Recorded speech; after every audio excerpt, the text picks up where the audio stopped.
ನಮಸ್ತೆ ಎವ್ರಿವನ್, ಎಲ್ಲರಿಗೂ ನಮಸ್ಕಾರ. Welcome back to my Kannada channel. ನನ್ನ ಕನ್ನಡ ವಾಹಿನಿಗೆ ಮತ್ತೆ ಸ್ವಾಗತ.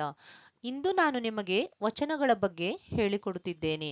Today I am going to explain about ವಚನಗಳು. ವಚನಗಳು ಭಾಗ 1, ವಚನಗಳು ಪಾರ್ಟ್ 1. In Kannada, ಏಕವಚನ and ಬಹುವಚನ are terms used to describe the singular and plural forms of nouns and pronouns. ಏಕವಚನ ಅಂದರೆ ಒಬ್ಬ ವ್ಯಕ್ತಿ ಅಥವಾ ಒಂದು ವಸ್ತುವನ್ನು ಸೂಚಿಸುವ ವಾಕ್ಯದ ರೂಪವನ್ನು ಹೇಳುತ್ತದೆ. ಇದರಿಂದ ಒಂದೇ ಒಂದು ವ್ಯಕ್ತಿ, ಒಂದು ವಸ್ತು ಅಥವಾ ಒಂದು ಪ್ರಾಣಿಯ ಕುರಿತು ಮಾತನಾಡುವಾಗ ಬಳಸಲಾಗುತ್ತದೆ. ಏಕವಚನ singular form refers to more than one person, object or entity. In summary, ಏಕವಚನ means a form that refers to just one of something. Example, ಉದಾಹರಣೆ ಪುಸ್ತಕ, ಉದಾಹರಣೆಗೆ ಪುಸ್ತಕ book.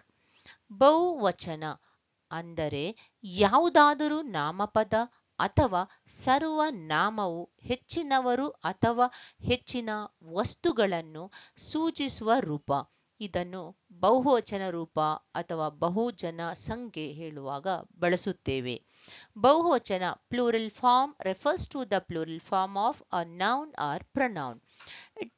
It is used when talking about more than one person, object or entity. In summary, ಬಹುವಚನ indicates that the noun or pronoun is in the plural form, referring to many or more than one. Example, ಉದಾಹರಣೆಗೆ ಪುಸ್ತಕಗಳು. ಏಕವಚನ ಪುಸ್ತಕ, ಬಹುವಚನ ಪುಸ್ತಕಗಳು. Here are the examples for ಏಕವಚನ and ಬಹುವಚನ. ಇಲ್ಲಿ ಏಕವಚನ ಮತ್ತು ಬಹುವಚನಗಳಿಗೆ ಉದಾಹರಣೆಯನ್ನು ಕೊಟ್ಟಿದ್ದೇನೆ. ಏಕವಚನ ಸಿಂಗ್ಯುಲರ್, ಬಹುವಚನ ಬಹುವಚನ ಪ್ಲೂರಲ್. ಪುಸ್ತಕ ಬುಕ್, ಪುಸ್ತಕಗಳು ಮೋರ್ ದೆನ್ ಒನ್, ಪುಸ್ತಕಗಳು. ಮನೆ ಹೌಸ್, ಮನೆಗಳು. ದೆನ್ ಮಗು, ಮಕ್ಕಳು. ಹುಡುಗ ಬಾಯ್, ಹುಡುಗರು. ನಾಯಿ ಡಾಗ್, ನಾಯಿಗಳು. ಬಾಳೆಹಣ್ಣು, ಬಾಳೆಹಣ್ಣುಗಳು.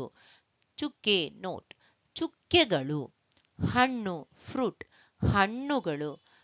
ದೀಪ ಲ್ಯಾಂಪ್, ದೀಪಗಳು. ಕೋಣೆ ಕಾರ್ನರ್, ಕೋಣೆಗಳು.